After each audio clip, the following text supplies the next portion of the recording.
50 29 না 1150 60 পর্যন্ত চলতি 50 সব রকমের আছে। আমি 55 দিছি। আপনার 55 রং টং একবারে ভালো ছিল না? ভালো এই হাটের ধানগুলো বেশিরভাগই 29 আর এদের এরকম রং সবসময় ফ্রেশ এবং শুকনা ঝরঝরে।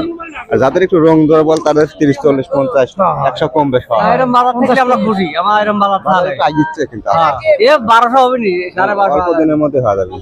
দেখুন হাটে প্রচুর ধান আছে। আঙ্কেল ধান কত বেচছেন? 60 1160 29। ভাই কি অবস্থা? ভালো আছেন তো না? বিজনেস ভালো হয়ে গেছে? কি নিয়েছেন? দাম নিয়েছি কয় মন? 29। 29 কই আপনার ধান? এই যে গাড়িতে এই যে দেখুন ওই পিছনে এক গাড়ি। কত বেচা দিলেন? 1150। 11.5। ধানের নাম 29 না? রং টং ভালো ছিল? রং ভালো একদম ফ্রেশ শুকনা ঘর ধরে 29 ধান 1150 করে